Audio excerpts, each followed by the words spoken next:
बिस्मिल्लाहिर्रहमानिर्रहीम अस्सलामु अलैकुम। पॉडकास्ट लीगल कॉर्नर में बाबर शेख अवां सां गॾु आहे। इन उम्मीदुनि सां तव्हां बिल्कुलु ठीकु ठाक हूंदा। अल्लाह पाक अवां सभिनी ते पंहिंजी रहमतुनि जा साया बरक़रार रखे। असांजे अॼु जे लीगल कॉर्नर पॉडकास्ट जो टॉपिक आहे गार्डियंस एंड वार्ड एक्ट 1890।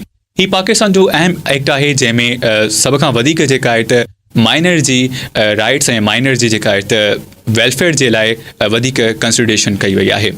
इन ही टॉपिक ते असां वधीक गुफ़्तगू कंदासीं। असां सां गॾु एडवोकेट शहबाज़ हफ़ीज़ साहब मौजूदु आहिनि, जिन खे असां स्टूडियोज़ में वेलकम चवंदासीं। शहबाज़ हफ़ीज़ साहब तक़रीबन 10 ईयर्स खां एडवोकेसी सां वाबस्ता आहिनि ऐं तक़रीबन लॉ कॉलेज में लेक्चरार बि आहिनि ऐं तमामु घणा असां हिननि सां पॉडकास्ट करे चुका आहियूं जेके अव्हां ॿुधंदा आहियो ऐं तव्हांखे तमामु घणी नॉलेज मिलंदी आहे। तव्हांजो फीडबैक असां ताईं पहुचंदो आहे। शहबाज़ साहब अस्सलाम वालेकुम and welcome to the studios. Babar, वॾी महिरबानी। Once again thank you for having me on your show. ऐं हफ़्तो गुज़री वियो जी, हफ़्ते जे अंदरि मां चेंजिंग बि ॾिसां थो, तमामु सुठियूं चेंजिंग बि थी वियूं आहिनि ऐं तव्हां हाणे जेको सेटअप आहे, प्रोफेशनल सेटअप ऐं पूरो पॉडकास्ट वारो सेटअप इंस्टॉल करे छॾियो आहे ऐं तव्हांजी क्यूरियोसिटी फॉर दिस प्रोग्राम मूंखे ॾाढी वणंदी आहे। ऐं तव्हांजे हर वीकेंड ते नया टॉपिक्स मुंहिंजे लाइ बि चैलेंजिंग हूंदा आहिनि, छोकी हिन में रिसर्च बि करणी पवंदी आहे, पढ़णो बि पवंदो आहे ऐं प्लस में पंहिंजी ऑडियंस खे नज़र में रखी करे असांखे जेको आहे न सिंपल खां सिंपल ब्रीफ बि करणो हूंदो आहे। राइट। ऐं बिल्कुलु ईअं सर तव्हांजी ॻाल्हि कई, क्यूरियोसिटी हूंदी आहे, न सिर्फ़ु असांजी क्यूरियोसिटी पर तमामु घणी तव्हां नॉलेज में असांजी इज़ाफ़ो कंदा आहियो। वॾी महिरबानी। माज़ी में असां जेके बि टॉपिक्स करे चुका आहियूं, न सिर्फ़ु मुंहिंजी बल्कि जेके असांजी ऑडियंस आहिनि उहे प्रोग्राम जॾहिं ॾिसंदा आहिनि त पंहिंजो फीडबैक ॾींदा आहिनि जेको मां तव्हां ताईं बि पहुचाईंदो आहियां। तमामु हिकिड़ी ॿी ॻाल्हि बि हिन में एड कयां त जॾहिं खां मिसाल मां हर प्रोग्राम जी एंड में पंहिंजो नंबर बि शेयर कंदो आहियां। ईअं आहे। मूंखे कुझु व्हाट्सअप ते, कुझु मोबाइल ते, कुझु SMS ते कुझु फीडबैक बि मिलियो आहे। मां चयो मां शेयर करणु चाहियां थो तव्हां सां। त जॾहिं मां रिसेंटली तव्हांजे ॾिनल को क्लिप मां जॾहिं पंहिंजे फेसबुक अकाउंट ते रखी ऐं उतां मूंखे हिकिड़ो फीडबैक मिलियो ऐं मुंहिंजे मोबाइल में मैसेज ते बि फीडबैक्स आया। कुझु कॉल करे चयो साईं two convert this in Urdu, कि अगरि तव्हां ईंदड़ टाइम में अगरि तव्हां कोशिशि कयो कुझु अहिड़ा टॉपिक्स जेके तव्हां सम्झो था की इन्हनि खे वाइडर रेंज ॾियणी आहे, हिन जी ऑडियंस खे वधाइणो आहे, त कुझु टॉपिक्स अहिड़ा हुजनि जेके तव्हां अॻिते हली करे हिनखे उर्दू में कजो। भले तव्हांजो सिंधी मीडियम हुजे, we do appreciate, we do like it, पर असां इहो चवंदा त कुझु प्रोग्राम जेके सम्झो था त हिन जो अप्रोच वधीक आहे ऐं इहो ज़्यादातर माण्हुनि ताईं पुॼणु खपे, त कुझु प्रोग्राम्स अहिड़ा हुजनि जेके तव्हां असांखे हिनखे उर्दू में मां हुननि खे फीडबैक ॾिनो, हुननि मूंखे ॾिनो, मां हुनखे पॉज़िटिव ॾिनो की मां तव्हांजी इहा मैनेजमेंट ताईं ऐं बाबर ताईं इहा ॻाल्हि पुॼाईंदुमि। अगरि हो चाहींदा त असां हिनखे उर्दू में कन्वर्ट कंदासीं इंशाल्लाह। ऐं ज़रूरत पवंदी कुझु प्रोग्राम्स उर्दू में, कुझु सिंधी में, त असां हिनखे कैरी ऑन कंदासीं। छोकी लीगल प्रोग्राम जो पर्पज़ इहो आहे त माण्हुनि ताईं इल्म जी ॼाण प्लस में कानूनी ॼाण के हर माण्हू जे अप्रोच में न हूंदी आहे। अगरि वंस हिनखे अगरि कानूनी ॼाण मिली थी वञे त हो ॻाल्हाइण जे लाइक़ु था थी वञे। माना ईअं सम्झो त जंहिंकॾहिं गूंगे खे ज़बान ॾेई छॾिबी आहे न, अगरि माण्हू खे पंहिंजे राइट जी ख़बर पइजी थी वञे त हो हिकु स्टेप ॿाहिरि थो निकिरी अचे, पंहिंजे राइट जे करे पंहिंजे हक़ जॾहिं सम्झे थो पियो त हुनखे ॻाल्हाइण बि अचे थो पियो, पंहिंजो हक़ वठण बि ॼाणे थो पियो। ऐं हिन में तव्हांजो तमामु सुठो किरदारु आहे। तव्हां माण्हू खे जेको आहे त लॉ जे बारे में जेका नॉलेज ॾियो पिया, तमामु घणी appreciate. Basically it is your on vision, इहो तुंहिंजो ई विजन आहे। इनखे जेतिरो आहे अञा प्रमोट कंदा था वञो। ऐं वंस अगेन मां तव्हांखे जेको आहे न मुबारक बि ॾींदुमि हिन ॻाल्हि ते त तव्हां रिसेंटली हाणे पंहिंजी जेको आहे न शॉर्ट क्लिप्स ठाहिण बि शुरू कयूं आहिनि की जेतिरो थी सघे त असां लॉ जी नॉलेज खे इम्पार्ट कयूं। छोकी हिन ते तमामु लिमिटेड प्रोग्राम्स हूंदा आहिनि, छोकी जनरल प्रोग्राम्स बि हूंदा आहिनि, मिसाल गाननि जा प्रोग्राम बि थी वेंदा आहिनि, एंटरटेनमेंट जा प्रोग्राम थी वेंदा आहिनि, हेल्थ जा प्रोग्राम थी वेंदा आहिनि। हिननि ते स्पेशली थोरा घटि प्रोग्राम हूंदा आहिनि। बहरहाल तव्हांजे तवसुल सां ऐं तव्हां जहिड़ा अलाए केतिरा टैलेंटेड माण्हू ॿाहिरि वर्कआउट करनि था यूट्यूब जे थ्रू, सोशल मीडिया जे थ्रू, की माण्हुनि खे असां लीगल अवेयरनेस ॾियूं। सो असांखे बि ख़ुशी थिए थी की असांखे पंहिंजो जेकी अलाह जी तरफ़ां, मौला जी तरफ़ां असांखे इल्मु आहे, असां ओतिरो इम्पार्ट कयूं था। इहो बि सदका जारी आहे हिकिड़े क़िस्म। बिल्कुलु ईअं आहे। छोकी मां वंस अगेन मां तव्हांजे प्रोग्राम जे तवसुल सां माज़रत सां तव्हां इहो फील कंदा हूंदो सर शहबाज़ इलाही थो ॻाल्हाइणो आहे। थ्रू आउट 1.5 ईयर असांखे थी वियो आहे, 1.5 साल खां असांखे मथे थी वियो इहो प्रोग्राम कंदे कंदे। मां हमेशह हिकिड़ो लफ़्ज़ रिपीट कंदो आहियां की मौला जो फ़रमान आहे की इल्मु तव्हां वटि ॿिए जी अमानत आहे। बिल्कुलु ईअं आहे। ऐं जॾहिं अमानत आहे त पोइ असांखे ॿिए ताईं बि पुॼाइणी आहे। त कोशिशि कंदा आहियूं की बेस्ट खां बेस्ट ॾियूं ऐं बेस्ट खां बेस्ट सोल्यूशन बि ॾेई सघूं, जे माण्हुनि खे उन्हनि जा पंहिंजा सोल्यूशन ऐं रेज़ोल्यूशन्स मिली सघनि उन्हनि जे इशूज़ जा। All right. सो सर तमामु बहितरु, तव्हां सुठो असांखे जेको आहे त स्टार्टिंग में ई तमामु सुठी गुफ़्तगू कई आहे। हाणे असां टॉपिक ते असां अचूं पिया, जेको असांजो गार्डियन एंड वार्ड्स एक्ट 1890 आहे। What is the purpose of this act? However, the sole purpose of this act is to with the welfare of the minor. ॿार जी परवरिश कीअं कजे, ॿार जी कस्टडी जो, ॿार जे लाइ कहिड़ो गार्डियन अपॉइंट कजे, ॿार जी स्कूलिंग. ऐं बेसिक पर्पज़ इहो आहे की जॾहिं बि को ॿार जेके असां वॉर्ड चवंदा आहियूं, अगरि उनजी पेरेंट्स जे थ्रू या डाइवोर्स थी वञे, पीउ माउ जी डाइवोर्स थी वञे, पीउ माउ कहिड़े बि तरीक़े सां सेपरेटेड थी थो वञे, या उहो ॿारु ऑर्फनेज थी थो वञे, यतीम थो थी वञे, त उनजी परवरिश ऐं उनजी वेलफेयर जे लाइ इहो एक्ट क्रिएट कयो वियो. दैट इज़ कॉल्ड गार्डियन इन वॉर्ड एक्ट. इट्स पर्पस, ठीक है. सोल पर्पस इन जो इहो. In act J through procedure ॿुधायो वियो आहे, तरीक़ा ॿुधाया विया आहिनि त कंहिं ॿार जो गार्डियन कीअं अपॉइंट थींदे, कंहिं ॿार जी कस्टडी कीअं ॾिजे, कंहिं बि ॿार जी जेको कहिड़े बि तरीक़े सां पंहिंजे पीउ माउ खां विछड़ी चुको आहे या ऑर्फनेज थी वियो आहे, उनजी वेलफेयर कीअं कजे ऐं उनजी प्रॉपर्टी जी वेलफेयर कीअं कजे, उहो सॼो जो सॼो एक्ट इन सां ई एसोसिएटेड, इन सां ई रिलेटेड आहे. ऑलराइट. ऐं सर इन में जीअं हाणे इन एक्ट में तव्हां पर्पस असांखे ॿुधायो, इन में कुझु डेफिनेशन्स आहिनि, जीअं गार्डियन थी वियो, माइनर थी वियो, वार्ड थी वियो, त इन ते तव्हां असांखे ॿुधाईंदा त गार्डियन छा आहे, माइनर छा खे पियो चयो वञे, एज़ वेल एज़ वार्ड छा खे पियो चयो वञे. एक्ज़ैक्टली बाबर, हिन एक्ट जे मुताबिक़ माइनर जो मतिलबु आहे की उहो ॿार that has not attained the age of 18 years. जिन हिन वक़्तु 18 सालनि जी एज ते न पुॻो हुजे. अंडर 18 मतिलबु. ठीकु आहे. हिकिड़ो लॉ आहे द मेजॉरिटी एक्ट 1758, माना 1758. उन एक्ट जे मुताबिक़ ॿार उहो ई बालिग चवराईंदो जेको 18 सालनि जी एज ते पुॼी चुको हूंदो. जीअं तव्हां रिसेंटली मां तव्हांजी हिकिड़ी क्लिप ॾिठी पाकिस्तान पीनल कोड में बि तव्हां डेफिनेशन ॿुधायो पिया त माइनॉरिटी ऐं मेजॉरिटी में छा फ़र्क़ु हूंदो आहे. माइनर उनखे ई चयो वेंदो आहे जेको 18 खां हेठि हुजे. ईअं ई असां ॻाल्हि चऊं था वॉर्ड. हाणे ॿुधण वारा इहो ॿुधंदा त पोइ माइनर ऐं वॉर्ड में छा फ़र्क़ु आहे, छा डिफरेंस आहे. एक्ज़ैक्टली माइनर ऐं वॉर्ड में सिर्फ़ु इहो फ़र्क़ु आहे की वॉर्ड उहो हूंदो आहे जंहिंजे लाइ असां कस्टडी वठणु आया आहियूं, कोर्ट खां सीक कयूं था. ठीकु आहे. कहिड़े बि तरीक़े सां, चाहे पोइ असांखे डिजिटल तरीक़े सां मिले, डिफेक्टो तरीक़े सां मिले, टेस्टामेंट्री तरीक़े सां मिले या नेचुरली मिले, जंहिंजी असां गार्डियनशिप सीक कयूं था. ऐं उनजी प्रॉपर्टी जो बि लुक आफ्टर कंदासीं त अगरि कंहिंखे असां गार्डियन अपॉइंट था कयूं त उनजी प्रॉपर्टी जी बि लुक आफ्टर करे ऐं हुन नंढे मासूम ॿार जी बि लुक आफ्टर करण खे असां छा चवंदा आहियूं, वॉर्ड. ऑलराइट. ऐं गार्डियन असां हुनखे चवंदा आहियूं जेको उन ॿार जी सार संभाल लहण जी ज़िमेदारी खणे. ठीकु आहे. चाहे पोइ उनखे कोर्ट अपॉइंट करे, चाहे उहो नेचुरली तरीक़े सां अचे या उनजो को क्लोज रिलेटिव या नेक्स्ट कोई बि फ्रेंड या गार्डियन थी सघे थो. That is called guardian. Means ॿार जी जेका वेलफेयर करे पियो माइनर जी या वार्ड जी, त उनखे गार्डियन असां चवंदा आहियूं. गार्डियन में ईअं आहे त ॾिसो न, हुनजी ईअं सम्झो त उनजी कस्टडी बि उनखे ॾिनी वेंदी, उनजी प्रॉपर्टी जी कस्टडी बि उनखे ॾिनी वेंदी जेकी उनजे पेरेंट्स जे थ्रू उनखे मिले थी पई, या अगरि उहो ऑर्फनेज आहे या उनजे विरासत में कुझु अचे थो पियो उहा शइ, त गार्डियन कोर्ट अपॉइंट कंदी आहे. उहो उनजी सॼी सार संभाल लहंदो, बल्कि उनजी पूरी वेलफेयर ताईं उन सां गॾु हूंदो जेसिताईं उहो ॿार 18 सालनि जो नथो थी सघे या पाण बालिग नथो थी वञे. ऑलराइट. सो सर असां गार्डियन ते अचूं त इन जूं जेके आहिनि त कहिड़ियूं जेके आहिनि त काइंड्स आहिनि, जीअं डिफेक्टो गार्डियन थी सघनि था, de jure as well as natural guardians थियनि पिया, त उन ते थोरो असांखे. हा, इहे these are the 4 kinds of. इन खां बि इलाही थी सघनि, पर एज़ पर गार्डियन एक्ट जे हिसाब सां देयर इज़ अ 4 काइंड्स. मां शायदि 3 तव्हांखे जी 4 काइंड्स ऑफ जेको आहे न गार्डियनशिप हूंदी आहे. सभ खां पहिरियों हूंदी आहे तव्हांजा नेचुरल गार्डियंस. नेचुरल गार्डियंस उहे हूंदा आहिनि जेके बायोलॉजिकली असांखे अलाह जी तरफ़ां the gift of the God चवंदा आहियूं, जेके असां पीउ माउ, मदर एंड फादर, उहे natural guardians. These are the natural guardians. ठीकु आहे. ॾाढो ॾाढी त अञा वेझो ई नेचुरल गार्डियन थी आहे, छोकी उहा बायोलॉजिकल गार्डियन असांजा, असां हुनखे नेचुरल गार्डियन चवंदा. ठीकु आहे. ठीकु आहे. अगरि मिसाल सपोज़ ॿिन्हिनि मां को हिकिड़ो फौत थो थी वञे त उनजो जेको वेरी नेक्स्ट गार्डियन हूंदो उनजी मदर हूंदी. अगरि मदर फोत थी वञे त उनजो फादर हूंदो. अगरि ॿिन्हिनि मां ई कोई फोत थो थी वञे त नेक्स्ट गार्डियन उनजो ॾाॾो हूंदो ऐं ॾाॾी हूंदी. नेचुरल गार्डियन छो त उनजो छा आहे त क्लोज़ ऐं ब्लड लाइन सां तालुक रखनि था पिया. Therefore these are called the natural guardians. पोइ तव्हांखे थींदा आहिनि डिफेक्टो गार्डियंस. सपोज़ इन्हनि मां कोई बि न आहे त चाचो, मामो, सपोज़ अगरि नंढो ॿारु आहे त हुनजो सोट थी सघे थो, हुनजो भाउ थी सघे थो, इवन हुनजी सिस्टर थी सघे थी. सपोज़ कॾहिं कॾहिं ईअं बि थींदो आहे की अगरि मदर जी फादर जी ॿी शादी थियल हुजे त हुनजी जेकी सेकेंड मदर आहे, स्टेप मदर, उहो बि डिफेक्टो में अची सघे थी. मक़सदु इहो आहे त ॿार जी वेलफेयर खे ॾिसणो पवंदो. ॿार जी सही संभाल, माना ॿार जी नरिशमेंट, नर्चर ऐं नेचर ॿिनि ॿार जी जेकी न सुठे तरीक़े सां थिए.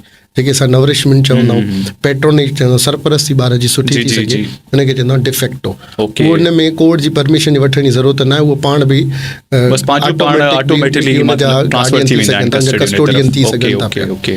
देन तव्हांजा डिजोर जो पर्पज़ ई सिर्फ़ु इहो आहे त इन में कोर्ट ई अपॉइंट कंदी कि हे माण्हू हिन ॿार जे लाइ तमामु बहितरीनु कस्टोडियन ऐं गार्डियन साबित थी सघंदो, ठीकु आहे, उनखे असां चवंदा आहियूं डिजोर, जेकी कोर्ट अपॉइंट।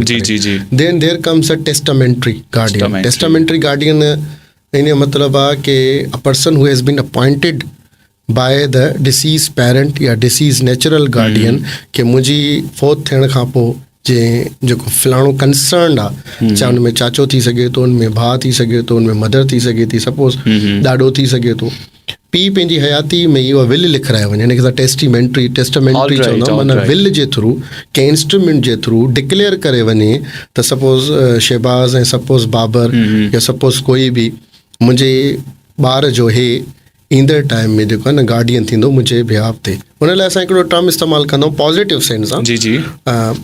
हिकिड़ो यूरोप में हिकिड़ो लफ़्ज़ इस्तेमालु थींदो आहे, ख़ासि करे हिकिड़ी अमेरिकन सोसाइटी में हिकिड़ो लफ़्ज़ इस्तेमालु थींदो आहे, द गॉड फादर। त उन जो पोयां जेको सरपरस्ती करे, उनजो पोयां को गॉड फादर हुजे। गॉड फादर जो मतिलबु आहे सार संभाल हणणु, उनजे ॿार जेको पीउ जे माउ जे मरण खां पोइ या उन्हनि जी अगरि सपोज़ डाइवोर्स थी वई आहे या हालात इलाही ख़राबु थी विया आहिनि, ॿार ॿिन्हिनि नथो वञणु चाहे, छो की उनजा हिकिड़ा मेंटल ऐं फिज़िकल उहा सिचुएशन ॿार जी नाहे, उहो थी सघे थो ॿार अञा उहा सुठी परवरिश न मिली सघे, त उन सिचुएशन में गॉड फादर अपॉइंट थींदा आहिनि कि माना असां हिन जे ॿार जी संभाल असां लहंदा। These are the 4 kinds of. जीअं तव्हां टेस्टामेंट्री चयो गार्डियन, इन में ईअं आहे त मिसाल को लेट सपोज़ कंहिं फादर जेको आहे उनखे ख़बर हूंदी आहे त हाणे मुंहिंजो जेको आहे त वक़्तु क़रीब आहे, डेथ करण वारो आहे, त उनखां पहिरियों पंहिंजी विल लिखी छॾंदो आहे त यार मुंहिंजे चिल्ड्रन जी जेका आहे त ही वेलफेयर कंदा या ही हुनजी जेकी आहे उहो कंदो, ईअं चई सघूं था? ईअं बि चई सघो था। अगरि हिन में इहो चइजे त पंहिंजी हयाती में बि हयाती में बि डिक्लेयर करे सघनि था, पर थ्रू विल, वालिद पंहिंजी हयाती में या मदर पंहिंजी हयाती में, मदर बि करे सघे, माना नालो लव पेरेंट। पेरेंट जो मक़सदु इहो हूंदो आहे, इहो मतिलबु न हूंदो त फादर ई हुजे।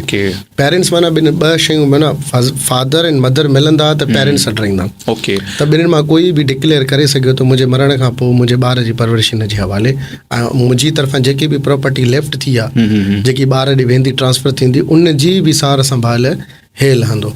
मां हिकिड़ो मिसाल ॾियां, तमामु बहितरीनु। अगरि असांजा ॿुधण वारनि मां बि कुझु अहिड़ा हूंदा, मूंखे उमेदु हूंदी कि उहे DC कॉमिक्स खां वॾो या बैटमैन खां जेको आहे न अवेयर हूंदा। उन में हिकिड़ो रोल हूंदो आहे बटलर जो। ब्रूस वेन वॾो मशहूरु कैरेक्टर आहे। बेसिकली जेको बैटमैन आहे उनजो अल्टर ईगो ब्रूस वेन आहे।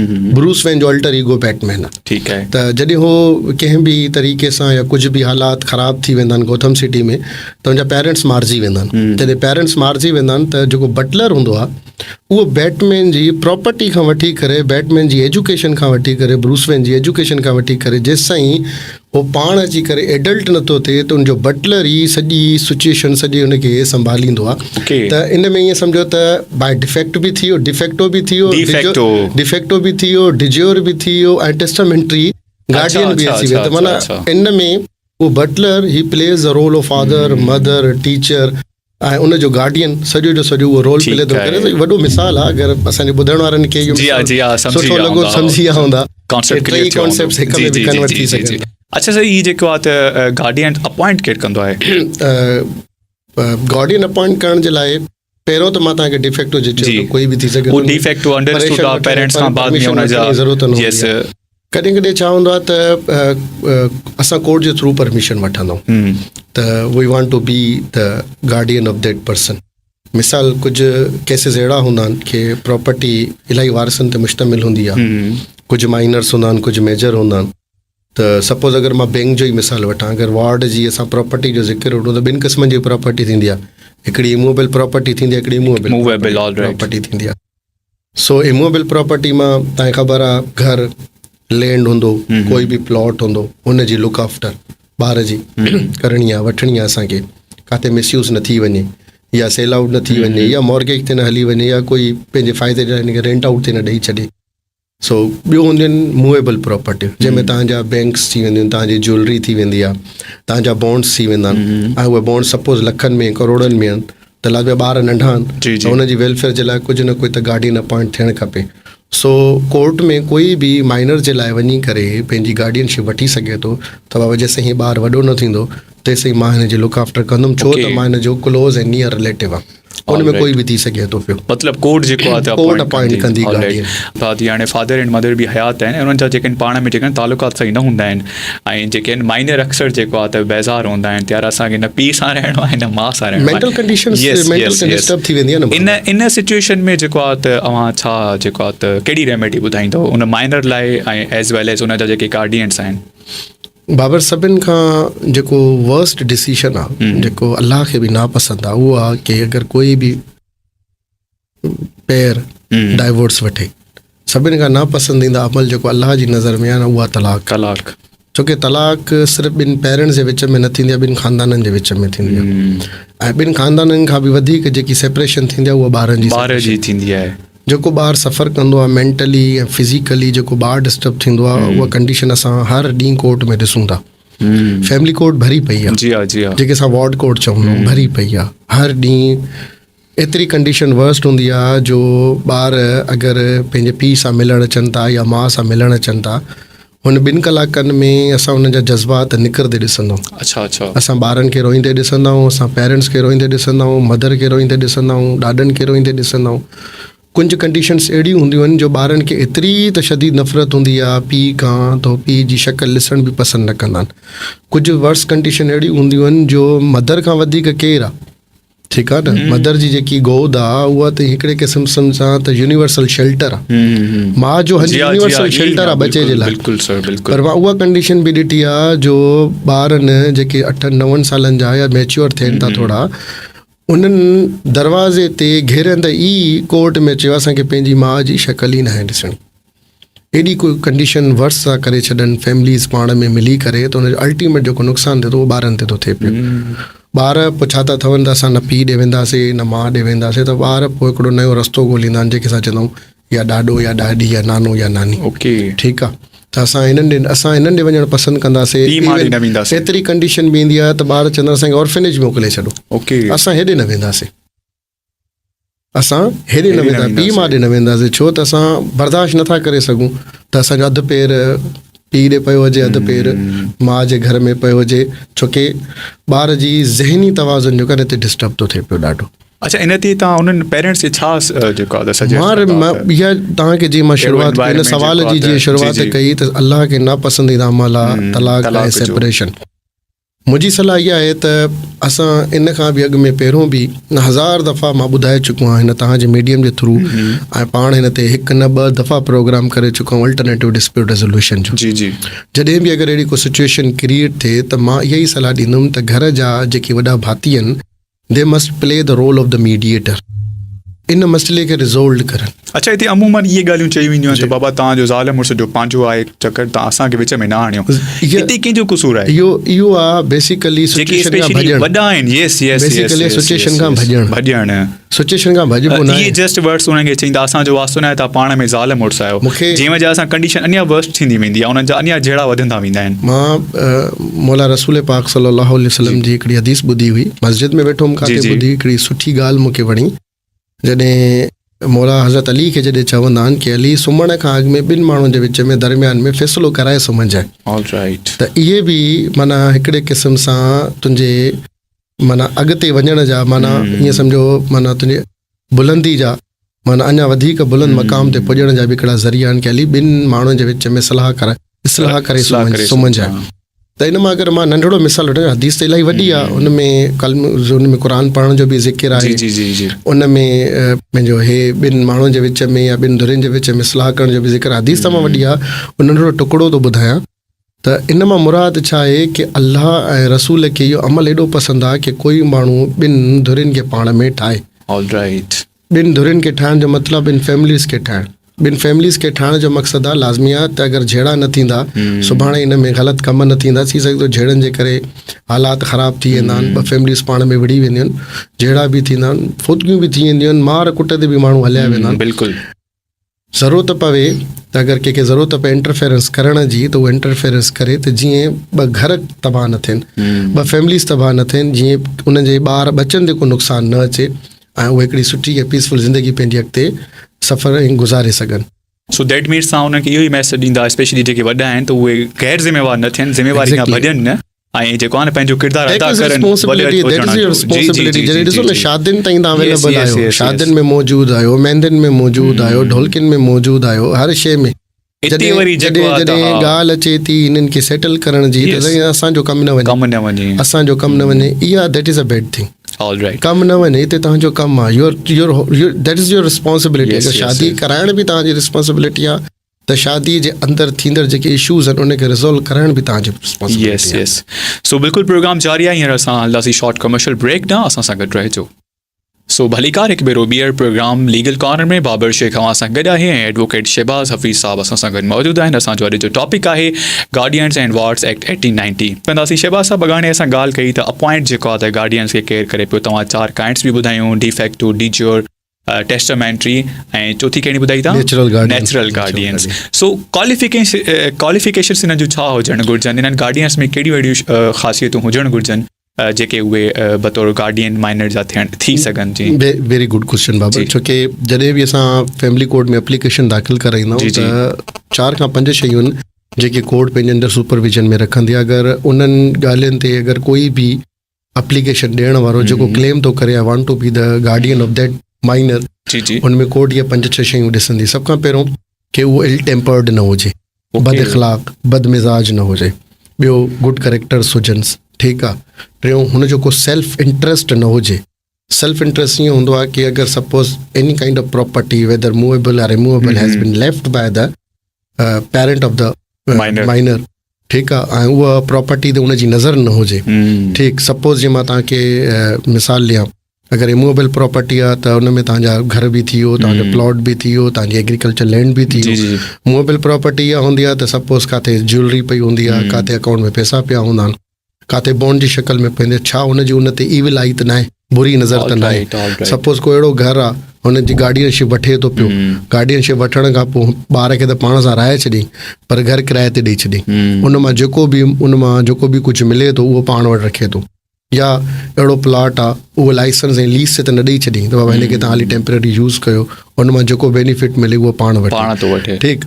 ऐं उन खां पोइ इहो आहे कि उन में कैपेसिटी ऑफ माइंड, मतिलबु कहिड़े बि क़िस्म जी उन में मेंटल डिसेबिलिटी न हुजे, पंहिंजो डिसीशन्स वठी सघे जेके ॿार जे बि हक़ में सुठा डिसीशन्स हुजनि ऐं ॿार जी बि वेलफेयर में उनखे फ़ाइदो ॾेई छॾनि. छोकी 5 खां 6 ॻाल्हियूं इहे आहिनि कि मां थोरो शॉर्ट में तकड़ में रिपीट कंदुमि. Should not be ill tempered, उनखे इनकैपेसिटी ऑफ माइंड न हुजे. He should have not self interest in the property of the minor. ठीकु आहे. ऐं प्लस में बैड करेक्टर जो न हुजे ऐं सुठे इख़लाक़ जो हुजे जेको ॿार जी वेलफेयर में मदद ॾिए. These qualities are taken under supervision या taken under eyes of the court. Court will consider it. जॾहिं कोर्ट कंसीडर कंदी उन खां पोइ वञी करे उनखे एज़ अ गार्डियन अपॉइंट कंदी. ओके. ऐं गार्डियन जी ड्यूटीज़ कहिड़ियूं हूंदियूं आहिनि? मतिलबु हू छा जेको आहे त माइनर जी जेका आहे कहिड़े क़िस्म जी वेलफेयर थो करे? गार्डियन जी ड्यूटीज़ सभ खां पहिरियों, बल्कि गार्डियन जी अगरि ॾिठो वञे अंडर गार्डियनशिप एक्ट में ॾिठो वञे त गार्डियन जी 3 ड्यूटियूं, बेसिक 3 ड्यूटीज़ लिखियल आहिनि. सेक्शन में त 3 लिखियल आहिनि. हुनखे तव्हां इलाही वधाए सघो था या मल्टी हुन में खणी वञी सघो था एरियाज़ में. सभ खां पहिरीं आहे स्कूलिंग. ॿार जी स्कूलिंग बंदि न थियणु खपे. ॿियो आहे ॿार जी हेल्थ, ॿार जी जेकी नरिशमेंट आहे, ॿार जी जेकी नर्चरिंग आहे ऐं ॿार जी जेकी नेचर ते को फ़र्क़ु न अचे, मुंहिंजी हेल्थ सुठी हुजे. टियों आहे मेंटेनेंस. मतिलबु ॿार खे टाइमली खाधो बि सुठो मिले, रहण बि सुठो हुजे ऐं ॿार जा विज़िटेशन बि थींदा रहनि. ॿारनि जूं शादियूं, फोतियूं, गमियूं, शादियूं, मुरादियूं जेको असां लफ़्ज़ इस्तेमालु कंदा आहियूं पंहिंजी सिंधी लैंग्वेज में, उहा ॿार जी प्रॉपर तरीक़े सां थींदियूं रहनि. इहा बेसिक जेके ड्यूटीज़ आहिनि कंहिं बि गार्डियन जी, कि जेसिताईं उहो 18 साल जी एज ते नथो पुॼे तेसिताईं उहो लुक आफ्टर करणु उनजो फ़र्ज़ु आहे. All right. मतिलबु इहे 3 तव्हां चओ था त बेसिक ड्यूटीज़ आहिनि गार्डियन जो. All right. सर, डाइवोर्स ते अगरि असां अचूं पिया, पेरेंट्स में विच में ख़ुदा न ख़ासिता डाइवोर्स बि थी वञे ऐं जेका त माइनर जी कस्टडी मदर वटि पई अची वञे, त जेको फादर आहे उनखे कीअं विज़िटेशन मिली सघे थी या उनखे अलो आहे या न आहे? हा, वेरी गुड क्वेश्चन बाबर. इनखे असां चवंदा आहियूं विज़िटेशन राइट. ओके. फैमिली लॉ में इनखे विज़िटेशन राइट चऊं. ॾिनो वियो आहे. गार्डियन में बि इनजो ज़िक्र आहे, विज़िटेशन राइट आहे. गार्डियन विज़िटेशन जो राइट जो पर्पज़ इहो आहे की पीउ मां सेपरेट थी विया आहिनि जी या पीउ मां फोत थी विया आहिनि, मुंहिंजा नेचुरल गार्डियन बि फोत थी विया आहिनि, त कस्टडी ॿिए के वटि वञे थी पई. उन टाइम में अगरि सपोज़ कोई ॿार जो ई क्लोज़ रिलेटिव चए थो बाबा जंहिं वटि कस्टडी आहे, जंहिं वटि जेको मुंहिंजो गार्डियन अपॉइंट थियो आहे, असांखे ॿार खे सां मिलणु ॾिनो वञे, छोकी उहो हाली टेम्पररी कस्टोडियन आहे. ठीकु आहे. ठीकु आहे. त असांखे इहा ख़बर पई आहे त असांजो जेको ॿारु आहे उनजी जेकी वेलफेयर आहे उहा सही नथी थिए. ठीकु आहे. काइंडली असांखे ॿार सां मिलणु ॾिनो वञे. पोइ उन में इहो छा थींदो आहे त अगरि सेपरेटेड आहिनि, डाइवोर्सड आहिनि, ॿारु हाली यकदमि मां खणी वई पाण सां गॾु, पीउ खे न ॾिनई, त पीउ एप्लीकेशन ॾींदो, पेरेंट एप्लीकेशन, फादर एप्लीकेशन ॾींदो त मुंहिंजे ॿार खे मूंसां मिलणु ॾिनो वञे. ओके. अगरि ॿार पेरेंट वटि रहिजी विया आहिनि, माउ खे कढी छॾियो अथनि, माउ खे कंहिं या हुनजी वालदा खे कहिड़े बि सिचुएशन सां ॿार जी सिचुएशन्स खां हुनखे बेदख़ल करे छॾियो अथनि, या हुनखे सपोज़ डाइवोर्स मिली वई आहे, त उहा लेडी अगरि चाहे त कोर्ट में एप्लीकेशन ॾेई करे विज़िटेशन राइट जो हक़ वठी सघे थी पई. ईअं ई सपोज़ अगरि गुज़ारे वई आहे, अगरि लेडी गुज़ारे वई आहे, ॿार जा नाना नानी ज़िंदा आहिनि, त नाना नानी बि हुनजो विज़िटेशन जो राइट हक़ वठी सघनि था. त वाक़ई असांजो जेको ॾोहिटो आहे, असांजो जेको पोटो आहे, वाक़ई उहो सुठी कंडीशन से आहे या न आहे. पोइ इन सिचुएशन में ऑनरेबल सुप्रीम कोर्ट जी अथॉरिटी आहे 2018 जी, उन में supreme court, honourable supreme court चवे थी पई त कोर्ट खे हिकिड़ो टेम्पररी ऑर्डर बि इशू करिणो आहे, अलो बि करिणो आहे, ऐं प्लस में उन खे मुलाक़ात करण जी इजाज़त बि ॾियणी आहे, ऐं पूरो जो पूरो शेड्यूल ठाहे ॾियणो आहे. हफ़्ते में सपोज़ शेड्यूल ईअं, हफ़्ते में 2 ॾींहं ॿार पंहिंजी पीउ वटि रहंदो, हफ़्ते जा 3 ॾींहं पंहिंजी माउ वटि रहंदो. ईद उल अज़हा जी अगरि ॾींहं अचनि था पिया, त अगरि 15 रमज़ान पंहिंजे पीउ माउ वटि रहंदो, 15 रमज़ान पंहिंजे वालदा वटि रहंदो. ईद जा 3 ॾींहं, त ईद जो चंड राति खां वठी करे ईद जे ॿिए ॾींहं ताईं पीउ वटि रहंदो, वरी ॿिए ॾींहं खां वठी करे ईद जे 3 ॾींहं ताईं पंहिंजी माउ ऐं मदर सां रहंदो. ईअं ई अगरि स्कूलिंग आहे त स्कूलिंग जी फीस वग़ैरह जेकी बि हूंदी उहा पेरेंट भरंदो. ठीकु आहे. ऐं उन खां अलावा अगरि ॿारु पंहिंजे पीउ ॾे वञणु चाहे त सुबुह जो 8 बजे खां वठी करे शाम जो 5 बजे ताईं उहो पंहिंजे पीउ वटि वञी सघे थो, ऐं शाम खां बाद में पंहिंजी वालदा वटि वञी सघे थो. त कोर्ट इहो छा करे ॾिनो, हिकिड़ो पूरो शेड्यूल ठाहे ॾिनो आहे त हिन सिचुएशन खे ॿार खे तव्हां पंहिंजे हस्बैंड खां ऐं हिन खां मिलायो. पर असां वटि सिचुएशन छा आहे, कॾहिं कॾहिं इलाही केसिस असां बि हलाया आहिनि त घटि परमिशन मिलंदी आहे ॿाहिरि वञण जी. जेकी बि विज़िटेशन थींदियूं आहिनि सभु कोर्ट जे अंदरि थींदियूं आहिनि. पोइ उते हिकिड़ा विज़िटेशन जे लाइ वार्ड हाउस ठाहिया विया आहिनि, जेके चिल्ड्रन हाउस चवंदा आहिनि. वार्ड मतिलबु माइनर ॿारनि जा हिकिड़ा नंढा माना हुते हिकिड़ा इहे सम्झो कमरा ठाहिया विया आहिनि, जिते ॿारनि जा खिलौना, ॿार जी हर उहा बेसिक फैसिलिटी अवेलेबल हूंदी आहे, जंहिंमें अगरि माइनर आहे त उहो इंजॉय करे सघे पंहिंजे पेरेंट्स सां. पोइ कोर्ट जी तरफ़ां मिसाल सपोज़ 12 बजे खां 2 बजे ताईं या सुबुह जो 9 बजे खां 12 बजे ताईं टाइम मुक़ररु हूंदा आहिनि. उन दौरान तव्हां पंहिंजे ॿारनि खे शयूं, कपिड़ा, खिलौना वठी करे ॾेई छॾो. पोइ उहो पंहिंजे पेरेंट्स सां बाद में जीअं टाइम ओवर थींदो उहो पंहिंजे पेरेंट्स सां खणी हलिया वेंदा. सो विज़िटेशन राइट जो पर्पज़ इहो हूंदा to look at that the minor is being treated well or not. कि ॿार पंहिंजी लाइफ खे सही इंजॉय करे थो, वेल मैनर्ड आहे, वेल मेंटेन्ड आहे. बसि पर्पज़ जो इहो हूंदो आहे त असां ॾिसूं त ॿार पंहिंजी जाते सही वेलफेयर थी, जिते बि सही आहे उते सही आहे या न आहे. अच्छा, इन ते सर हिकिड़ो ॿियो क्वेश्चन मुंहिंजे ज़हन में अचे पियो त डाइवोर्स खां बाद में जेको आहे त या डाइवोर्स थी चलो बाद में था अचूं, कंहिंजी हस्बैंड फादर या मदर जेको आहे त अगरि डेथ थी वञे ऐं मदर वटि ॿारु रहियल आहे, माइनर रहियल आहे, ऐं उहो ॿी शादी पई करे वठे, ठीकु आहे, त सोतेलो पीउ उनजी सही तरह वेलफेयर कोन थो करे, त इन सिचुएशन में माइनर खे जेको आहे त उन वालदा वटि कस्टडी रही सघे थी, या उनजे लाइ कोर्ट जेको आहे डिसाइड कंदी त हिन जो कस्टोडियन ॿियो थिए? इहो डिपेंड करे थो. सपोज़ अगरि छोकिरी आहे, अगरि छोकिरी आहे उहा मेजर आहे त उहा गैर महरम आहे, पंहिंजे सेकेंड माना मदर जे गैर महरम आहे. अगरि उहा चाहे त पंहिंजे वालिद चाहे त उहा कस्टडी वापसि वठी सघे थो अर्ली एज में. वालिद त हुनजो डेथ करे वियो आहे, वालिद डेथ, ॾाॾो या हुनजो चाचो उनजी कस्टडी वठी सघे थो, बाबा हे न्याणी असांखे ॾियो, हिनजी परवरिश असां कंदासीं.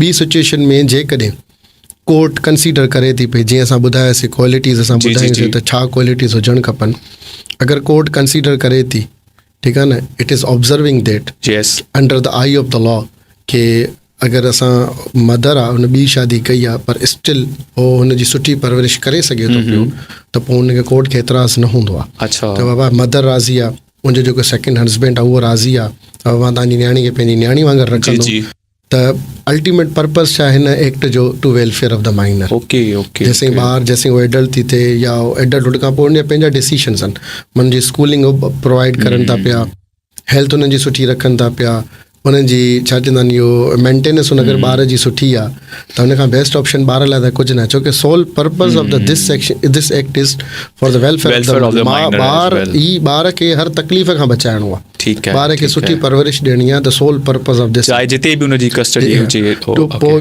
ॾिठो वञे अगरि सपोज़ हाणे कंहिंजी धीअ शादी थी वई आहे, सेपरेट थी विया आहिनि, हाणे हस्बैंड जो उहो करेक्टर ई न आहे, हस्बैंड इमोरल एक्टिविटीज़ में आहे, हस्बैंड जुआरी आहे, हस्बैंड शराब थो पीए पियो, हस्बैंड जो सोर्स ऑफ इनकम ई न आहे। हाणे तव्हां एज़ तव्हांखो हिकिड़ो जनरल सवाल थो कयां एज़ अ सिटीज़न, छा तव्हां हलो कंदो कंहिंखे? न, बिल्कुलु बि न कंदो, भले न्याणी आहे, भले पीउ उनजी धीउ आहे, but the character of the person is so bad, what kind of decision you are going to take? Exactly not. तव्हां छा कंदो एट दैट सिचुएशन? तव्हां फेवर ई ॾींदो कि बाबा let the minor be remain with the mother. Okay, अगरि हुनखे सुठो एनवायरमेंट मिले थो पियो, सुठो घर मिले थो पियो, सुठी स्कूलिंग मिले थी पई, that is a very good thing for the minor कि अल्टीमेट सोल पर्पज़ उनजो सर्व थो थिए, वेलफेयर थिए पई। So that is the reason कि डिपेंड करे थो त what kind of situations are there when the appointment of the guardianship is being considered. All right sir. Sir section 19 of the act जेको आहे त हुन में आहे त गार्डियन जेको आहे त not appointed by the court, इनखे थोरो डिफाइन कंदा त हीउ सेक्शन छा पियो चए एक्ज़ैक्टली? हिन जो पर्पज़, हिन सेक्शन जो पर्पज़ इहो आहे कि हाणे लिखियलु आहे the guardian not appointed by the court. हिन जा सिर्फ़ु 4 इंग्रीडियंट्स आहिनि। सभ खां पहिरियों इहो आहे, सपोज़ कि अगरि ॿार जेको वार्ड आहे उनजी सॼी जी सॼी जेकी वेलफेयर आहे उहा स्टेट पाण थी खणे। स्टेट जो मतिलबु आहे कोर्ट, वार्ड कोर्ट उहा पाण थी करे, उनजी प्रॉपर्टी जी बि उनजी पंहिंजी बि। त हिन सिचुएशन में no need to appoint the guardian, छोकी कोर्ट पाण जी ज़िमेदारी खणे थी, उनजी जेकी बि वेलफेयर आहे उहा कोर्ट जी ज़िमेदारी आहे। ठीकु आहे। देन ॿार एडल्ट, ॿार मेच्योर थी वियो आहे, वॾो थी वियो आहे, ॿार सोच सम्झ वारो थी वियो आहे, पंहिंजी प्रॉपर्टी खे या पंहिंजे वालिद साहिब जी तरफ़ां, मदर जी तरफ़ां, फैमिली जी तरफ़ां अगरि उहो ज़िमेदारी पाण, डिसीशन्स पाण वठी सघे थो त पोइ हुनजी गार्डियन अपॉइंट करण जी ज़रूरत न आहे। टियों इहो आहे कि अगरि ईअं सम्झो कि हिकिड़ी नाबालिग न्याणी आहे, अंडर 15, अंडर 17, अमूमन तव्हां रूरल एरियाज़ में ॾिठा हूंदा अर्ली चाइल्ड मैरिज शादी जो कॉन्सेप्ट आहे, 15 सालनि में 16 सालनि में ॿार जी शादी कराए छॾंदा, but the parents has been separated या शी हैज़ बीन ऑर्फन, वीचारी यतीम थी वई आहे। त इन सिचुएशन में उनजी शादी थी वई आहे त अगरि हस्बैंड उन करेक्टर्स से बीठल आहे जेके असां अर्ली में डिस्कशन कयासीं त अगरि कोर्ट अपॉइंट कंदी त गार्डियन जा करेक्टर कहिड़ा हुजनि, इल मैनर्ड न हुजे, मेंटली चैलेंज न हुजे, कोई डिसेबिलिटी न हुजेसि, कैपेसिटी ऑफ माइंड हुजेसि, माना सोच सम्झ ज़िंदगी जा सुठा फ़ैसिला करे सघे थो, ठीकु आहे, ऐं सुठे इख़लाक़ जो हुजे, ठीकु आहे। त उन सिचुएशन में no need to appoint another guardian, जेको तुंहिंजो हस्बैंड पाण ई कोर्ट सम्झे थी, तुंहिंजो हस्बैंड पाण ई बहितरीनु गार्डियन आहे पंहिंजी वाइफ जे लाइ, त इन सिचुएशन में कोर्ट गार्डियन अपॉइंट न कंदी आहे। चौथो पॉइंट इहो आहे बाबर कि ॿिन्हिनि मां कोई बि अगरि पेरेंट आहे, पेरेंट्स में ज़िक्र मां कयो अगरि मदर आहे या फादर आहे, ॿिन्हिनि मां कोई बि हयात आहे त हुन जा बेस्ट डिसीशन वठी सघे थो। अगरि फादर हयात आहे त मदर बेस्ट गार्डियन आहे, अगरि मदर न आहे त father is the best guardian. So these are the 4 condition जंहिंजे विच में कोर्ट को नयो गार्डियन अपॉइंट नथी करे सघे। ठीकु आहे। सो सर सेक्शन 20 जेको आहे त fiduciary relation of guardians to ward आहे, एज़ वेल एज़ सेक्शन 25 बि आहे, इन ते तव्हां थोरो असांखे डिफाइन कंदा? फिड्यूशरी जो मतिलबु आहे Itmadi relationship. All right. Itmadi जो मक़सदु इहो आहे कि कोर्ट कंहिं बि गार्डियन खे को प्रॉपर्टी सां रिलेटेड इशूज़ हुजनि कंहिंजी माइनर सां, उन में काई बि ट्रांसेक्शन थिए थी, उहा ट्रांसेक्शन अल्टीमेट ॿार जे ई फेवर में हुजे। अगरि कोई मूवेबल प्रॉपर्टी आहे कोई प्रॉपर्टी रेंट ते ॾिनल आहे या प्लॉट आहे, अगरि प्लॉट सेल आउट बि करणु चाहिनि था त परमिशन लाज़मी आहे, त उहा परमिशन कोर्ट ई ॾींदी परमिशन, पर इहो ज़रूरु ॾिसंदी त छा उनजो बेनिफिट, उन ट्रांसेक्शन जो बेनिफिट माइनर ताईं पुॼे थो। अगरि जो बेनिफिट माइनर ताईं पुॼे थो पियो ऐं उहा ॿार जे हक़ में ॻाल्हि वञे थी त उन रिलेशन्स खे चइबो आहे फिड्यूशियरी रिलेशनशिप। माना कोई बि अहिड़ो ट्रांसेक्शन कहिड़ी बि क़िस्म जो जेको घुमी फिरी ॿार खे ई फ़ाइदो ॾिए, ठीकु आहे, ऐं उनजी जेतिरी बि वॉर्ड आहे, जेतिरी बि उनजी प्रॉपर्टी आहे, उनजी लुक आफ्टर करे बहितरीनु तरीक़े सां उन पॉइंट खे असां चवंदा आहियूं फिड्यूशियरी रिलेशनशिप, के गार्डियन उनजी हर हिकु पॉइंट, हर हिकु उनजी प्रॉपर्टी खे ईअं लुक आफ्टर करे, ईअं ट्रांसेक्शन्स खे ॾिसे जीअं उहो पंहिंजी ज़ाती ज़िंदगी में पंहिंजी ज़ाती ज़िंदगी जा फ़ैसिला वठंदो आहे, पंहिंजी ज़ाती प्रॉपर्टी जा फ़ैसिला वठंदो आहे, ऐं जीअं ज़ाती अमल कबो आहे कि हिन सां मूंखे फ़ाइदो पुॼंदो, उनजा सॼा डिसीशन ईअं हुजनि जो पंहिंजी ज़ाती ज़िंदगी जा फ़ैसिला वठी, पर अल्टीमेट फ़ाइदो कंहिंखे थिए, माइनर खे थिए। All right. So, sir, now let's talk about the discharge of guardian under Section 40. What is this? तव्हां हिकिड़ो ॿियो 25 पुछियो मूंखां। जी 25 बि पुछियो। सेक्शन 25 खे अगरि असां डिफाइन कयूं, सेक्शन 25 जो मक़सदु इहो आहे कि अगरि को पेरेंट या कोई बि लीगल गार्डियन नेचुरल हुजे या डिफेक्टो हुजे या टेस्टामेंट्री हुजे, अगरि उहो वठणु चाहे ॿार खां, कंहिं वटि सपोज़ हिकिड़ी टेम्पररी कस्टडी आहे, जीअं अॻोणे पाण डिस्कशन कई, टेम्पररी कस्टडी आहे, अञा कोर्ट कंहिंखे ॾिनी न आहे, अगरि उहो वठणु चाहे थो त भई ॿार जी जेकी कस्टडी आहे मूंखे ॾिनी वञे, छोकी मुंहिंजो जेको ॿारु आहे, जेको माइनर आहे, जंहिं वटि आहे उते प्रॉपरली ट्रीटेड नथो थिए पियो। ओके, ठीकु आहे, उनखे उन ॿार खे न उहा नरिशमेंट आहे, न उन ॿार खे उहा एजुकेशन आहे, न उन ॿार खे उहा स्कूलिंग आहे, न उन ॿार खे उहो जेको माहौल मिले थो, इन्वायरमेंट मिले थो जंहिंमें उहो सुठे तरीक़े सां बाइख़लाक़ हिकिड़ो माण्हू, हिकिड़ो बहितरीनु सिटीज़न थी सघे थो। उन सिचुएशन में 25 दाख़िल कंदाऊं कि कोर्ट कस्टडी छा कंदो आहे, चाहे अगरि पेरेंट आहे, मदर आहे, सपोज़ उहा ज़िंदगी नथी ॾेई सघे त उहा वठी करे पीउ जे हवाले करे वेंदा आहिनि, अगरि पीउ आहे उहा ज़िंदगी नथो ॾेई सघे त उहा माउ जे हवाले करे वेंदी आहे। Section 25 is about that. हाणे डिस्चार्ज तव्हां पुछो था, डिस्चार्ज ऐं सीसेशन खे मां हिकिड़ी कैटेगरी में रखंदुमि। ठीकु आहे। डिस्चार्ज जो मतिलबु आहे माना पंहिंजे कम खां फारिग थी वञणु। ओके। सीसेशन में इहो हूंदो आहे त अगरि सपोज़ कोई बि कोर्ट कंहिंखे बि पंहिंजो गार्डियन अपॉइंट करे थी ॿार जो, त अगरि उहे कंडीशन्स फुलफिल थी वञनि त ऑटोमेटिकली जेकी कंडीशन आहे गार्डियनशिप जी उहा टर्मिनेट थी वञे। ठीकु आहे। जंहिंमें अगरि मिसाल ॿार आहे, बालिग आहे, ॿार आहे उहो बालिग थी वियो, ठीकु आहे, गार्डियन आहे उहो नेचुरल डेथ करे गुज़ारे वियो, या माइनर आहे वीचारो 18 ताईं पुॻो ई न, डेथ करे वियो, ठीकु आहे, त इन सिचुएशन में छा थींदो आहे त असां हिनखे डिस्चार्ज चवंदा आहियूं। ओके। ॿियो इहो डिस्चार्ज जो मक़सदु इहो हूंदो आहे जंहिंखे असां सीसेशन चवंदा आहियूं। डिस्चार्ज ऐं सीसेशन टर्म्स अलॻि अलॻि लिखियल आहिनि गार्डियंस में, पर अगरि जेका तत खणंदासीं, समरी खणंदासीं, तव्हांखे साॻी मिलंदी। ॿियो कोर्ट डिसाइड करे कि जेको गार्डियन आहे उहो गार्डियन उन क्वालिफिकेशन से बीठो या न बीठो। अगरि उन क्वालिफिकेशन से बीठो आहे त उनखे कंटिन्यू रखंदी। अगरि उन जेके असां प्रीवियसली क्वालिफिकेशन्स ॿुधायूंसीं, अगरि उन खां डाइवर्ट थी वियो आहे त ऑटोमेटिकली उन जी गार्डियनशिप खे डिस्चार्ज करे दे will appoint the new guardians. So cessation and the discharge are the same thing.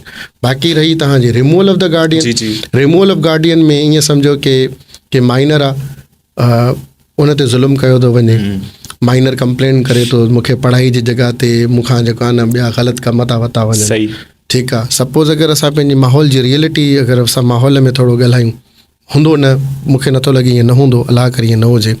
कुझु माण्हू छा कंदा आहिनि, ॿार जी कस्टडी वठी करे उन मां जेको बि उन्हनि खे मिलंदो आहे property J point of view सां, चाहे उहो मूवेबल हुजे या इमूवेबल हुजे, कुझु बि मिलंदो आहे, उहो सेल्फ इंट्रस्ट जे करे ॿार खे अडॉप्ट करे छॾंदा आहिनि। पोइ बाद में उन ॿार खे माना ग़लति तरीक़े सां इस्तेमालु करणु या अॻिते सेल आउट करे छॾणु या उनखे बॉन्डेड लेबर में। हो बि बॉलीवुड जी हिकिड़ी मूवी बि असां ॾिठी आहे जंहिंमें ईअं ई आहे त प्रॉपर्टी जी वजह सां जेको आहे त हुनजी केयर कई वेंदी आहे ऐं हुनखे मतिलबु एजुकेशन बि न ॾिनी वेंदी आहे। देन आफ्टर जेको आहे त आफ्टर 18 हुनखां जेको आहे न सॼी प्रॉपर्टी पंहिंजे नाले कई वेंदी आहे। माना मिसाल आहिनि न, त असल में असांजी जेकी मूवीज़ उहे बि रियल लाइफ खां इंस्पायर्ड हुई। कुझु माण्हू छा कंदा आहिनि, उनजी प्रॉपर्टी ते असां हुनखे चवंदा सेल्फ इंट्रस्ट, ॿार खे पालींदा त आहिनि, पर पर्पस छा हूंदो आहे त जीअं हे वॾो थिए त असां हुनखे एतिरो पाले रखूं, जीअं वॾो 18 जो थिए त असां सॼी प्रॉपर्टी पंहिंजे नाले ते कराए छॾूं। सो अगरि उन कंडीशन ते अगरि कोर्ट अगरि कंसीडर कंदी त अगरि जेकी गार्डियन अपॉइंट थियल आहे उन मैनर ऐं उन प्रिस्क्रिप्शन से न आहे बीठो, जेके प्रिस्क्राइब थियल आहिनि, ठीकु आहे, उन प्रिस्क्राइब्ड लिस्ट में न आहे, उन प्रिस्क्राइब्ड मैनर में न आहे जी, बीठो, जी, जी। त कोर्ट छा कंदी, उनखे रिमूव करे छॾंदी, टर्मिनेट करे छॾंदी, उन जॻह ते ॿिए कंहिंखे गार्डियन अपॉइंट कंदी। ठीकु आहे। सो सर प्रोग्राम जो वक़्तु पंहिंजी पुॼाणी ते पहुतो आहे। तमामु सुठी असां गुफ़्तगू कईसीं about the topic guardian and what's act. So last में तव्हां कहिड़ो असांजे जेका व्यूअर्स खे पैगाम ॾियणु चाहींदा about this act and as well as जेके जिते बि तव्हां सम्झो पिया, जीअं तव्हां ई पंहिंजी गुफ़्तगू में इहा ॻाल्हि कई त माइनर्स खे जेको आहे त सही तरह ट्रीट न कयो वेंदो आहे कुझु कस्टोडियन पारां, उन्हनि खे कहिड़ो तव्हां मैसेज ॾियणु चाहींदा? मुंहिंजो मैसेज सिर्फ़ु पेरेंट्स खे इहो हूंदो कि ख़ुदा रा कॾहिं बि घर में मामलात अहिड़ा थियनि त ॻाल्हियुनि खे मसइलनि खे ठाहियो। जहिड़ा थींदा रहंदा आहिनि, हर घर में जहिड़ा थींदा आहिनि, पर हर जहिड़े जो सल्यूशन कोर्ट न आहे। असां त वकील आहियूं, ठीकु आहे, असां हिन सिचुएशन खे ॾिसूं था पिया। इवन एज़ अ वकील, एज़ अ जज, असांजी इहा ई मेन जेको पर्पज़ हूंदो आहे कि पाण में ठही वञनि। सही। जॾहिं बि कंहिं कोर्ट में को केस ईंदो आहे त I am the sole witness of that thing कि जज हिकिड़ा हूंदा न 100%। मां ॾिठो आहे जजिस खे, उहो 100 न 1000% जेको आहे न एफर्ट्स ॾींदा आहिनि त हे पेयर ठही वञे, पाण ऑलराइट, हे जोड़ो ठही वञे। लास्ट खां लास्ट जज पेन घुमाइण खां अॻु में, डाइवोर्स, तलाक, कुल्ला माना डिक्लेयर करण खां अॻु में, मां जजिस खे ॾिठो आहे कि एॾो त राज़ी कंदा आहिनि, माना अलाह जूं हदीसां, रसूल जूं हदीसां, अलाह जूं आयतूं, वलिन जा मिसाल, आइमा जा मिसाल, दुनिया में थींदड़ मुश्किलातूं, पेरेंट्स जे ॿारनि जे मथां ईंदड़ मुश्किलातूं। जज न वेठो हूंदो आहे, ईअं लॻंदो आहे ॼण घर जो भाती वेठो आहे। सही। उहो घर जो वॾो वेठो आहे, उहो एॾो कोशिशि कंदो आहे पाण में ठही वञनि। डिसीशन कहिड़ो बि अचे, उहा असां पाण में न ठहंदासीं, उन खां पोइ बि जज छा कंदा आहिनि, बाबा ठही अचो। सही। तारीख़ मिली वेंदी आहे, वरी तारीख़ मिलंदी आहे। मां पाण पंहिंजी अखियुनि सां ऐं पंहिंजे सां पाण कंहिं फ़ैसिले में 3 तारीख़ूं बि वरितियूं आहिनि, 2 तारीख़ूं वरितियूं आहिनि। जजिस इन करे चवंदा आहिनि ठही अचो। जॾहिं ॾिसंदा हाणे सिचुएशन वर्स्ट आहे, नथा ठहिनि, देन जजिस छा कंदा आहिनि, मजबूर थी करे अनाउंसमेंट प्रोनाउंस करे छॾंदा आहिनि काई बि डिसीशन। बहरहाल मुंहिंजो चवण जो मक़सदु आहे कि अगरि को ॿार सपोज़, छोकी रसूल पाक बि फरमायो आहे न कि अगरि यतीम जी कोई परवरिश कंदो, उनजी सार संभाल लहंदो, त क़यामत में मूंसां ईअं बीठो हूंदो जीअं 2 आङुरियूं, इशारो करे 2 आङुरियूं, जीअं हिननि में को दरमियानी गैप न आहे, ईअं क़यामत में मूंसां गॾु बीठो हूंदो। अगरि तव्हांखे कंहिं बि ॿार जी गार्डियन या कंहिं बि ॿार जी कस्टडी मिले थी, उनखे ईअं पालियो जे पंहिंजो बच्चो सम्झी करे। बिल्कुलु एग्ज़ैक्टली। उनजी प्रॉपर्टी ते या उनजी कंहिं बि शइ ते तव्हांजी नज़र न हुजे। कंहिं यतीम खे पालणु, कंहिं यतीम जी परवरिश करणु, ऐं वक़्तु लिखण को बहितरीनु इंसान थो थी वञे, इहो सदक़ाए जारी आहे। इन खां वधीक इंसान लाइ छा खपे जेको रसूल सां क़यामत वारे ॾींहुं कुल्हे सां कुल्हो हणी करे बीठो हुजे। रसूल मूंसां 2 आङुरियुनि में दरमियान में डिस्टेंस न हूंदो, मूंसां ईअं बीठो हूंदो। इहा ख़ुशनसीबी न आहे कि असां क़यामत वारे ॾींहुं रसूल सां बीठा हुजूं। सो मुंहिंजो मैसेज इहो ई आहे, हिकिड़ो कि ख़ुदा रा झेड़नि खां बचो। ॿियो मैसेज इहो आहे कि अगरि कॾहिं बि तव्हां कंहिंजी कस्टडी वठो ॿार जी, त उनजी परवरिश पंहिंजे बचे वांगुरु कयो। उहो ई खाओ जेको तव्हां पाण खाओ था। सो बिल्कुलु शहबाज़ साहब, तव्हांजी वॾी महिरबानी, तव्हां टॉपिक ते तमामु सुठी नॉलेज असां सां शेयर कई। माशाल्लाह, I do like the environment this time U have created a very great environment. मूंखे बि मज़ो आयो पॉडकास्ट करण में। ऐं हे त लाइव असांजो वञे थो पियो, अल्हम्दुलिल्लाह। जी जी जी। हिन लाइव प्रोग्राम में बि मूंखे तमामु मज़ो ईंदो आहे। जी सर, तमामु बहितरीनु तव्हां रोल प्ले था कयो पिया नॉलेज ॾियण में। ऐं मां ॿुधण वारनि खे चवंदुमि कि कोई फीडबैक हुजे त असांखे तव्हां फीडबैक ॾेई छॾंदा कयो, छोकी असांजी हिन में इम्प्रूवमेंट थींदी आहे। बिल्कुलु ईअं ई आहे। सो बिल्कुलु प्रोग्राम जो वक़्तु बि पंहिंजी पुॼाणी थिए पहुतो। जेकॾहिं अव्हां को पंहिंजो फीडबैक ॾियणु चाहियो या शहबाज़ साहब सां कंसल्टेशन का करणु चाहियो, त असांजो नंबर आहे 0300013488। सो अॻिले प्रोग्राम में वरी नए टॉपिक सां गॾु अव्हां सां मुलाक़ात थींदी। तेसीं ताईं अल्लाह हाफ़िज़ ऐं ज़िंदगी बख़ैर।